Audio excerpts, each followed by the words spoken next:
She stood in my kitchen, bold as ever, and said, "You old witch, I only put up with you because of my husband."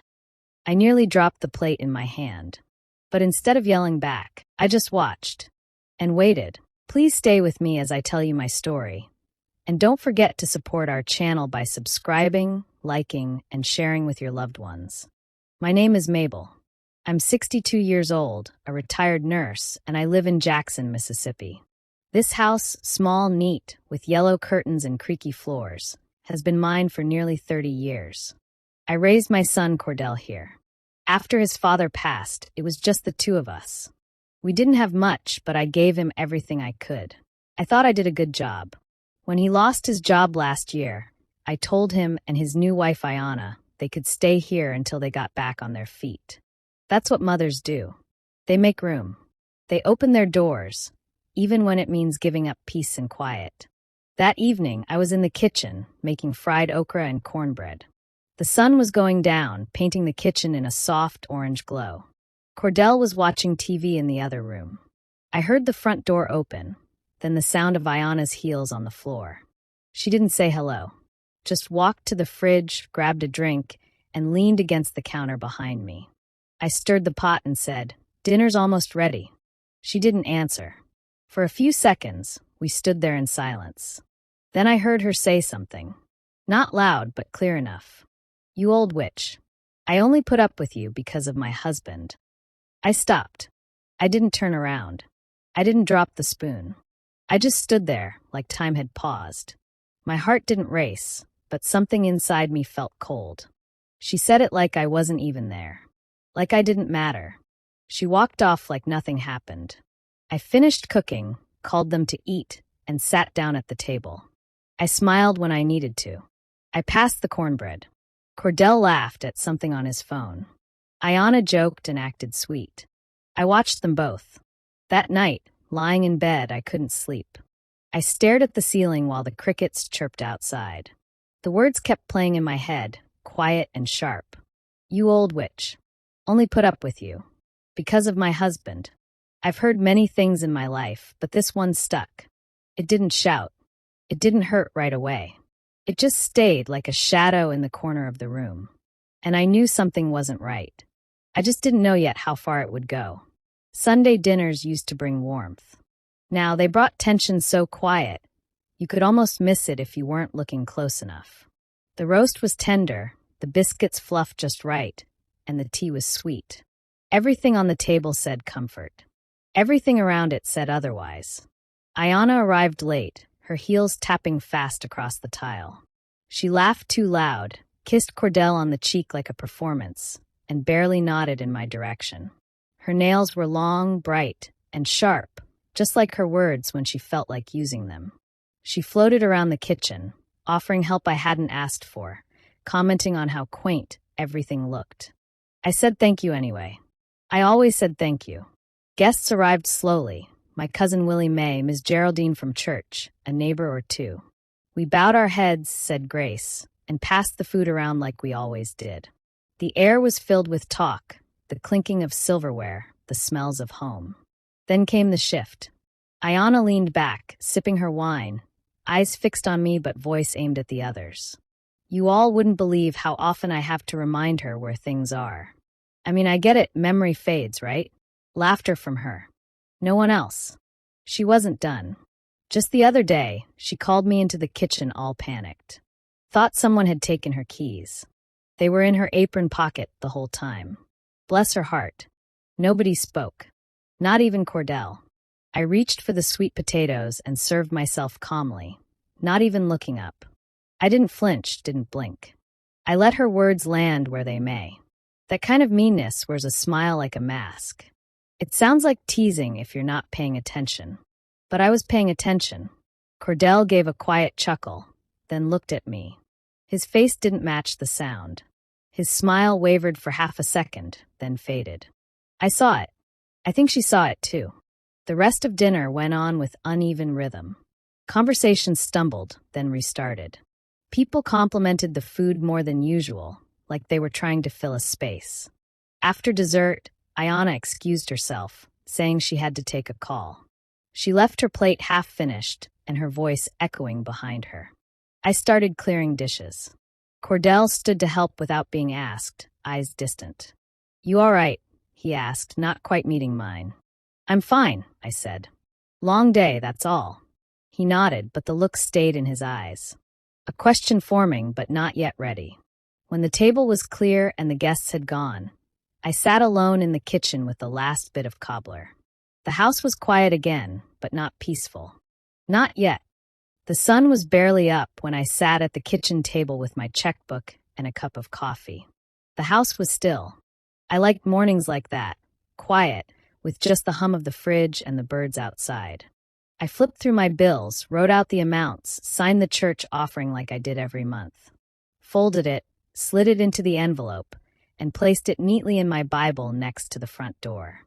I always took it with me on Sunday mornings. 3 days later, the envelope was gone. I checked the Bible twice, then the table, then under the couch cushions just in case I'd moved it without thinking. Nothing. I even looked through the trash before telling myself to stop. I'd never lost a check before. Not one. It didn't sit right. I said nothing. That afternoon, Ayanna came home swinging a shopping bag from one of those downtown boutiques. Her nails were freshly done, and her smile was bright, too bright. "Just a little something I saw on sale," she said, twirling in the living room, showing off a new coat that wasn't cheap. Cordell glanced at the price tag and raised an eyebrow, but she kissed his cheek and waved it off. "We've been tight lately," he said, more to himself than to her. Ayanna just laughed. "I use my own money, babe. You know that." I folded laundry on the couch, watching them without watching. I didn't speak, just tucked a clean towel into the basket, one after another. That evening, I noticed the electric bill unopened on the counter, days past due. The water bill, too. I didn't say a word, but I started writing things down quietly in a small notebook I kept in my dresser drawer. Dates. Details. Things that didn't line up. 2 light bulbs went missing from the hall closet. A small set of earrings my sister gave me years ago turned up gone from the dish on my dresser. Just little things. Things you might overlook if you weren't already paying attention. I didn't make accusations. I didn't raise my voice. That's not my way. Instead, I made sure to talk out loud sometimes when Ayanna was near. Casual things. "Funny, I thought I'd already paid that bill." Or, "Must have dropped that envelope at church, I suppose." Always gentle, never sharp. Just enough to let the air shift. Cordell started noticing, too. He'd come into the kitchen with a frown, flipping through a stack of late notices. "Didn't we already pay this?" he'd ask Ayanna. She'd act confused, shrug, promise to double-check. But the worry in his eyes was harder to shake each time. One evening, he stared at his laptop, squinting at the account balances. "Something's off," he muttered. I stirred the soup and said nothing. Let him think. Let him feel that unease grow. I didn't need to tell him what to see. He just needed time to see it on his own. And time was on my side. My sister Rue only comes when she senses something's off. She doesn't ask many questions on the phone. She listens, waits, then shows up with her big purse, her church shoes, and the same no-nonsense walk she's had since we were kids. When I opened the door and saw her standing there in her navy blue sweater and pressed slacks, I knew I didn't need to say a word. She hugged me tight. "You look tired," she said. That was all. Then she stepped inside like she owned the place. Rue wasn't one for small talk. She sat in my kitchen and sipped her coffee slow, eyes moving from the dusty baseboards to the stack of unopened mail. When Ayanna walked in, Rue watched her closely. Ayanna smiled, polite but tight, and gave her a quick, "Nice to meet you." Rue gave her a single nod and went back to sipping. I could feel the tension in the room, quiet but thick. By dinner time, Rue had seen enough. She didn't need days. Just hours. We were setting the table when Ayanna huffed and said, "You're folding napkins wrong, Mabel. They go the other way." Her voice was sharp, eyes rolling like I was a child. I kept folding, didn't respond. Rue looked up from across the room and raised one brow. Later, Ayanna dropped a plate, barely a chip, and under her breath, not realizing Rue was right behind her, muttered, This old lady needs to get out of her own way. Then she walked off. Rue stared after her, unmoving. Then she turned, calm as ever, and started helping me with the dishes. She didn't mention what she heard. Not yet. That night, Rue sat out on the porch while Cordell finished cleaning the kitchen. I stayed inside folding towels. The window was cracked just enough to hear their voices. "Boy," Rue said gently, "I know my sister. And that woman in there? She ain't treating her right." There was a pause. Cordell didn't answer at first. I imagined his face, caught between what he felt and what he didn't want to admit. "I don't know," he said finally. "Ayana's stressed, things been tight." Rue didn't argue. She never does. "You can explain away a lot of things," she said. "But you watch how someone treats folks who ain't got nothing to offer. That's where the truth lives." Another pause. Then, just like that, she stood up and went inside to get her purse. Left him sitting there, staring into the night. I kept folding towels, listening to the creak of the porch swing as she walked back in. Rue stayed 2 more days. Quiet, observant. She helped me in the kitchen, whispered little things that made me smile, and didn't speak another word about Ayana. She didn't have to. Cordell started watching after that. Really watching. And I saw it. Something had shifted. I decided to have a small dinner, a calm one, nothing fancy. Just a few old friends, some baked chicken, sweet potatoes, and my lemon pound cake. I cleaned the house top to bottom, set the table with the good dishes, and ironed the napkins smooth. It was a way to feel normal again, to fill the house with voices that didn't bite. I told Cordell and Ayana about it a week before. Cordell nodded and said it sounded nice. Ayana barely looked up from her phone. The guests came on time. Ms. Geraldine brought her famous deviled eggs. Willie Mae came in laughing loud, handing me a bouquet of flowers from her garden. The room filled with warmth and small talk, the kind that's easy and kind. Ayana was nowhere in sight. We waited 15 minutes, then 30. I wasn't surprised, but I was disappointed. I set her place anyway. An hour later, just as I was pouring the tea, the front door opened hard. Ayana stumbled in, heels clicking too fast, lipstick smudged, smelling like wine and something sharp. She smiled wide, too wide. "Missed me?" she asked, letting her purse drop to the floor. The room went quiet. She sat down like nothing was wrong, grabbed a biscuit off the tray, and started eating with her fingers. Cordell looked at her, then looked away. He didn't say a word. I brought out the salad bowl, set it in the center of the table, and said gently, "Careful, baby. That bowl's from my mother's set. It's a little loose on one side." Ayana let out a loud snort. "Loose like your memory?" she said, laughing into her glass. "I'm surprised you remember where the kitchen is half the time." No one laughed. I felt the blood rush to my face, but I kept still. I picked up a napkin and wiped my hands slowly. The table stayed silent, except for Ayana chewing and giggling to herself. Cordell cleared his throat. "Ayana." She cut him off. "What?" "I'm joking. Y'all are too sensitive." Then she stood up fast, knocking her chair back. "I don't have time for this fake Southern Tea Party crap." She grabbed her purse off the floor and stormed out, slamming the door behind her. No one spoke for a long moment. Cordell stared at the empty chair. His hands were clenched under the table. I saw it. Everyone did. Willie Mae sipped her tea. "That girl," she said under her breath. Ms. Geraldine just shook her head. I stood up and began gathering plates, not rushing, not speaking. Cordell got up and helped me. No eye contact, just quiet movements.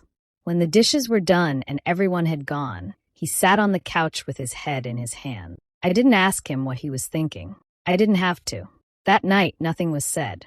But something inside him had changed. I saw it in the way he looked at me, not with pity, but with clarity. Like a fog had lifted, and for the first time, he could see the cracks. It was nearly midnight when Cordell got out of bed. He couldn't sleep. The house was quiet except for the hum of the fridge and the soft ticking of the hallway clock. He walked barefoot down the hall, planning to grab a glass of water. The kitchen light was on, but faint, only the stove lamp glowing low. He slowed his steps when he heard a voice. Ayana's. She was on the phone, pacing the kitchen in one of her silk robes, barefoot, wine glass in one hand, phone pressed to her ear with the other. Her back was to the door. Cordell stopped just short of the entrance, hidden in the dark hallway. "I swear, I'm losing my mind in this house," she whispered, loud enough to carry. "It smells like dust and old furniture. She's always in the way." There was a pause while the other person spoke. Ayana giggled. "No, I haven't said anything to him yet. He still thinks she walks on water or something. But trust me, I'm working on it." She swirled the wine in her glass. "I just need a little more time. Once that old bat finally dies, the house is ours, free and clear. Then we can talk about next steps." Cordell's breath caught. He stood frozen, feet planted in the shadows, heart pounding. The words hit him hard, not shouted, not screamed, but soft and sharp, like a knife sliding in quiet. He backed up slowly, step by step, careful not to make a sound. His bare feet made no noise on the floor. When he reached the end of the hallway, he slipped into the living room and sat on the couch in the dark. He didn't turn on the lamp. He didn't move. He just sat. The words replayed in his mind over and over. That old bat. When she dies, the house is ours. Cordell had heard people say ugly things in moments of anger, but this was different. This wasn't a joke or a bad day. This was something planned, cruel, calculated. He sat there for hours, unmoving. The kitchen went quiet after a while. He heard Ayana's soft footsteps heading back toward the bedroom. The door opened and closed. Still, he didn't move. His thoughts raced, trying to make sense of what he'd just heard, but the pieces wouldn't settle. All the missed bills, the new clothes, the way Ayana rolled her eyes when his mother spoke, the snide comments, the cold stares. He had tried to explain it all away. Stress, pressure, bad moods. But this was different. He rubbed his hands over his face, stared at the dark ceiling, and felt something heavy inside him shift. He didn't sleep that night, not even for a minute. He sat in silence, the only light in the room coming from the blinking red numbers on the cable box. By morning, he was still there, eyes wide open, watching the sunlight creep through the blinds like it was crawling. Nothing had changed on the outside, but something in him had broken loose. "I had a quilt tucked away for years, an old one, passed down from my grandmother, then my mother, and finally to me. It wasn't just cloth and thread. Each square told a story, scraps from old dresses, church programs, baby blankets, and aprons. I'd started adding to it again, stitching pieces from my life now. Slow work, but peaceful. One afternoon, I laid it out on the dining table to sort through the patches. The house was quiet. Cordell had gone out to run errands. Ayana was in the bedroom, music playing low behind her closed door. I stood staring at the quilt for a while, fingers tracing old seams, remembering the hands that came before me. After a minute, I called out, "Ayana, can I borrow your eyes for a second?" She came in a few minutes later, dressed in leggings and a sweatshirt, phone in hand. She didn't look up. "What's up?" she said, tapping the screen. "I'm trying to line this border," I said gently. I thought an outside opinion might help. "You've got a good eye."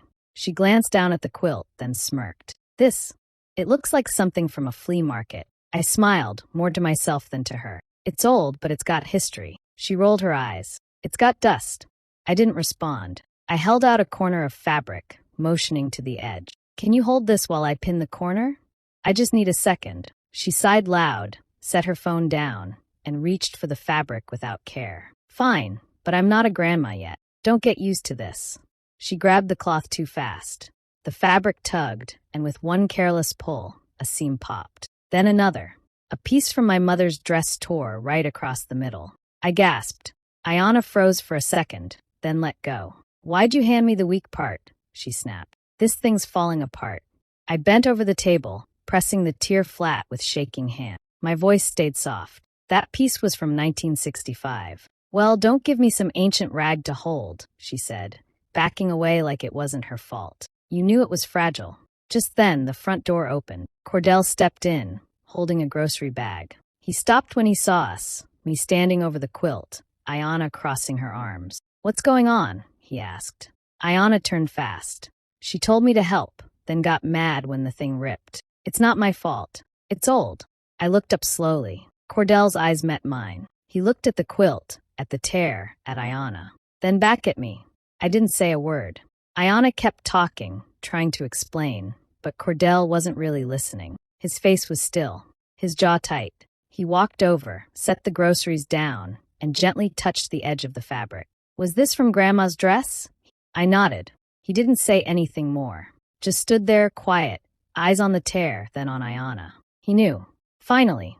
And this time, his eyes didn't lie.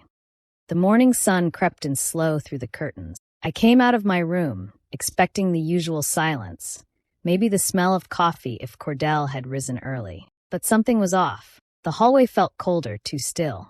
When I turned the corner into the living room, I stopped. My suitcase sat by the door, my coat folded on top, my shoes lined up neat beside it. I stood there for a long moment, just staring at it. I hadn't packed. I hadn't even touched that suitcase since Cordell and Ayanna moved in. I didn't need to ask who had. Footsteps behind me. I turned and saw Ayanna standing there, arms crossed, lips pressed tight. No smile, no greeting. I figured it was time, she said flat, like she was reading off a grocery list. You've had a good run here, Mabel, but it's getting too crowded. We need space. Privacy. I didn't say anything. I looked at the suitcase again. Ayanna kept going. I talked to Cordell last night. He agrees it's best if you take a little break. Maybe stay with your sister? Just for a while. That's when I saw it, her bluff. Cordell hadn't agreed to anything. Before I could respond, the front door opened. Cordell walked in, a box of tools in his hand. He froze when he saw us, eyes bouncing between my suitcase and Ayanna. He set the box down slow. What's going on? He asked, voice even. Ayanna stepped toward him. Baby, I was just telling your mom she needs a change of scenery. We've been under a lot of pressure lately, and we need time to build something for ourselves. You said you wanted that too. Cordell didn't answer right away. He walked past her, straight to me, and gently moved the suitcase away from the door. Where do you think she's going? He said quietly. This is her house. Ayanna blinked. What? No, I mean just for a little while. A visit. You said. I didn't say anything about putting my mother out of her own home. She reached for his arm. Cordell, listen. He stepped back. I heard what you said on the phone the other night, he said. His voice wasn't angry, just tired. Clear. You called her a name. You talked about her dying so we could take the house. You think I didn't hear that? Her face changed. The confidence drained quick. You were drinking, she said, forcing a laugh. You probably misunderstood. No, I didn't. She tried again. You're really going to believe her over me? After everything. He nodded once. Every time you disrespected her, I let it slide. Told myself you were just stressed. But I've seen it now. All of it. Her voice cracked. Baby, don't do this. We can fix it. I was just upset. You packed her things, he said. That's not upset. That's cruel. Ayanna opened her mouth, but no words came. She stood there, stunned, blinking like she didn't recognize the man in front of her. Cordell turned to me. You're not going anywhere, Mom. And just like that, the room shifted. The power in it moved back where it belonged. The house was too quiet. The kind of quiet that sits on your shoulders. I sat at the kitchen table, both hands wrapped around a warm mug I hadn't taken a sip from. The suitcase was gone. Cordell had moved it back to the bedroom himself, without a word. But we both knew something was still hanging in the air, unfinished, waiting. Ayanna came down the hallway slowly, like she felt it too. Her makeup was smudged, her voice soft. Cordell, can we talk? He stood near the window, arms folded, jaw tight. He didn't turn. Go ahead. She stepped closer. I didn't mean for it to go like this. I was just upset. I wasn't thinking straight. You were thinking fine when you called her names, he said. Ayanna blinked. You're blowing this out of proportion. That's when he turned. No, Cordell said, voice sharp now. Don't do that. Don't stand here and act like this is small. You disrespected the woman who gave me life, who took us in when we had nothing. You smiled in her face and talked trash behind her back. You lied to me. You used me. Ayanna's lip trembled. That's not fair. She gave us shelter, he said louder. And you treated her like a burden. Tears welled in her eyes. Please. Cordell, I love you. I know I messed up, but we can get past this. I'll apologize. I'll make it right. You tried to put her out of her own house. I wasn't serious. You packed her suitcase. Ayanna took a shaky step forward. I was scared, okay? I thought you were slipping away from me. I didn't know what else to do. You played me, he said, eyes locked on hers. And now you want to cry like you're the one who's hurt. She reached for his hand. Don't throw us away. We can fix it. He stepped back. No, he said firmly. You had chance after chance to show her respect, and you chose spite every time. Ayanna stood frozen, tears falling now, mascara streaking down her face. Cordell, please. He walked to the front door. She followed. Where am I supposed to go? You'll figure it out, he said. He opened the door. For a long second, she didn't move. Then, without another word, she walked out. Cordell closed the door behind her, slow and steady. He didn't speak. Neither did I. But in the silence, I finally took a sip from my mug. It was cold, and that was just fine. The days felt lighter now. No doors slamming. No whispers behind my back. No walking on eggshells in my own home. Just the hum of cicadas, the soft creak of the porch swing, and the taste of sweet tea that actually stayed sweet. Cordell was out in the yard, trimming the hedges. His shirt stuck to his back from the heat, but he didn't complain. He'd found a little part-time job at the hardware store, something simple, something steady. Each evening, he came home with dirt on his hands and peace in his eyes. I rocked gently, glass in hand, letting the breeze brush past my skin. No bitterness in my chest. No fire in my throat. Just quiet.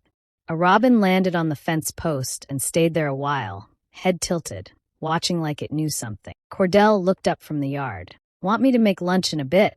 I smiled. "Only if you're cooking that grilled cheese the way I taught you." He laughed, nodded, went back to trimming. I sipped my tea again, slow this time. I thought of Iona now and then, not with anger, just understanding. Some people bring storms. Some people are storms. And sometimes the best thing a storm can do is leave. I looked out at the yard, the porch, the place I'd built. And I whispered, more to myself than anyone, some storms come to wash things clean. And this one did just that.